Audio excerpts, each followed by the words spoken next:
Hello again, I hope you're all doing well. Welcome to another vlog.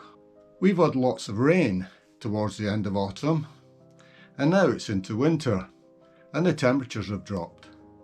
There's lots of black and white ice around, and I suppose the next thing we're going to get will be some snow.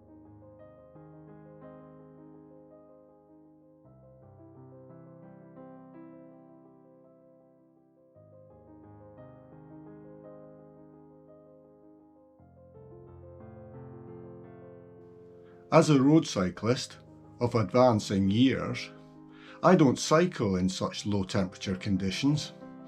Well, it does take a while to recover if you have any accident. However, that doesn't mean that there isn't any cycling related things that you can be getting on with. There's the never-ending fettling of the bikes, planning of new routes, but as I'm going to do today, there's also checking over the tools, the spares, and the accessories that you take with you on your bike. Maybe seeing what I take on the bike with me will prompt you to identify some things that you've forgotten. On the other hand, maybe there's things that you take out on the bike that I've forgotten. If that's the case, please drop a note in the comments below so that I can consider taking them with me as well.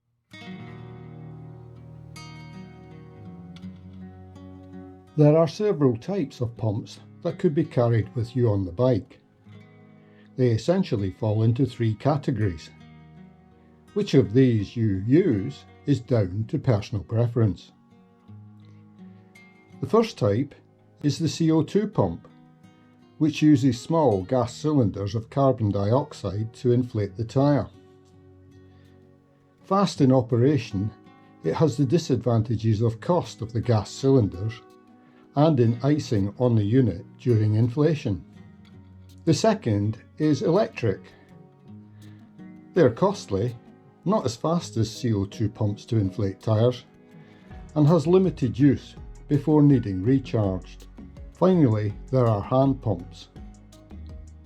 Obviously needing more effort than the other two, but cheap to inflate a tyre and can be used repeatedly.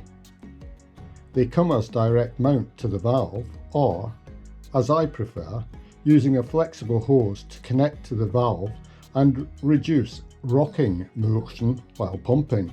I have one of these Lezyne pumps on each of my bikes. A few strokes on each showed them to be functioning correctly.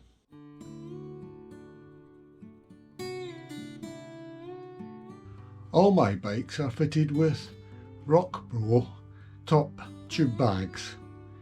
Both the doors have the large version, while the Orbea road bike has the medium size. They all contain the same items, so we'll take a look at the bag from the Orbea bike to find out what they all contain. This item, which is wrapped in green cloth to prevent it rattling on the top tube, is a power bank, and it's accompanied by two cables. One for attachment to the Garmin and the other for attachment to a mobile phone. This power bank can only charge one item at a time. However, in the larger bags on the doors, I can insert a larger power bank capable of charging two items at the same time. The remaining room in the bag is utilised to carry energy gels or bars. All I've had to do today is to ensure that the power pack is charged and that the cables are capable of charging and they haven't been damaged in any way. They're both okay, so I'll swap out this energy bar to ensure it doesn't get out of date and replace it with a new one.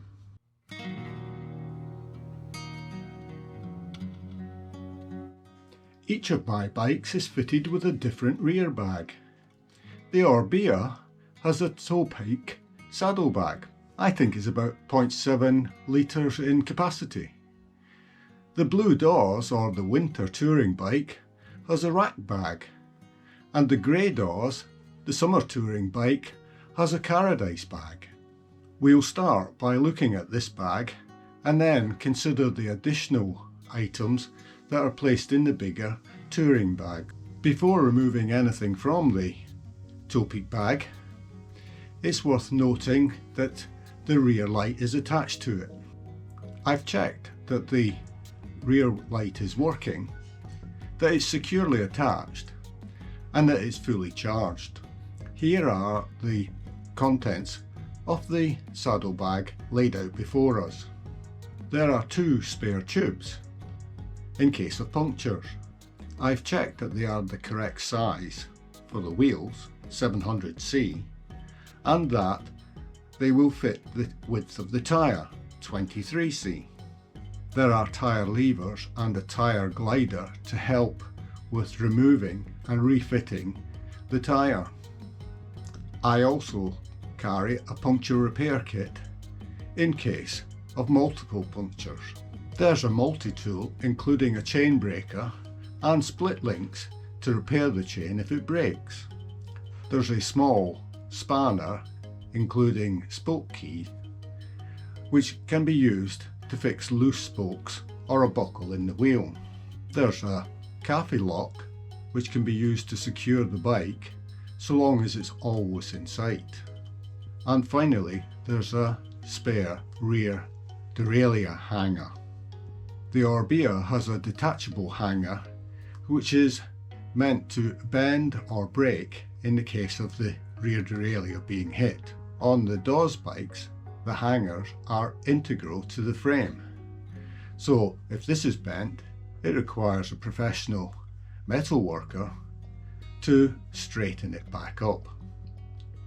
The important thing is that the detachable hanger is specific to the make and model of the bike. So it's worth buying one if you're buying a new bike, or spending the time identifying which hanger you require for your current bike and sourcing it prior to any incidents occurring. Next, we will turn to the larger bags that are carried on the doors, and these contain essentially the same items as is in the toe peak bag. The items within the Caradice bag and the rack bag are identical, except that the rack bag contains one additional item. So let's have a look at the contents of the rack bag. Here are the contents of the rack bag laid out on the table. The first 2 items are the spare tubes, and I've checked that these are compatible with 700C wheels and 32C tyres. Because of the additional room within these bags, I've packaged the tubes in hard boxes to prevent them chafing against the other contents. In the past, I've had a loose tube puncture as it's rubbed up against the other contents, and that's no fun when you get a puncture out on the road. In one side pocket, there's a puncture repair kit contained within a tin and also includes the tyre levers. A tyre glider is accommodated in the other side pocket, along with a multi-tool in its own protective cover, which is identical to the one in the toe peak saddle bag. In the main part of the rack bag is another tin which contains a number of quick links, a few nuts and bolts for possible running repairs, and a spanner to tighten these. There is also a soft purse which contains a pair of pliers, a penknife, and a small tin with some small change in case of emergencies. There is a more substantial cable lock for when the bike has to be left at a more substantial distance from myself. Within a sealable bag is a packable waterproof jacket. Now on the Orbea, I would just put this in my jersey pocket. And also a helmet cover. Luckily, I've never had to use the latter. The final item, which is additional to those carried in the Caradice bag, is the red cover for the rack bag. It prevents the material getting soaked in heavy rain, and it doesn't have to take a long time to dry out again if that happens. After checking all these items and finding them functional and in good condition, it's time to put them all back in the bag. The unused capacity in the rack bag or the Caradice bag is available for food, for example sandwiches or energy bars that I want to take with me, or can be used for anything else that I wish to take with me, for example GoPro accessories. The final checks that I usually do when checking accessories is actually on the bike. I brought you outside today, even though the temperature's currently about -3, because it's easier to see what I would do. We just need to check that the bottle cages aren't damaged and, along with the pump holder, are firmly secured to the frame, that the Garmin holder is tight, and that the light is held firmly, is working and has been fully charged. Of course, if you use battery operated lights, then you should ensure that you carry spare batteries in your saddlebag. I hope you found this vlog interesting, and maybe you've discovered something that you want to start taking along with you in the saddlebags. As I said at the beginning, if you think there's anything else that I should be taking, then please drop it in the comments below, such that I can consider it for myself. Thank you for watching. Until we meet again, bye for now.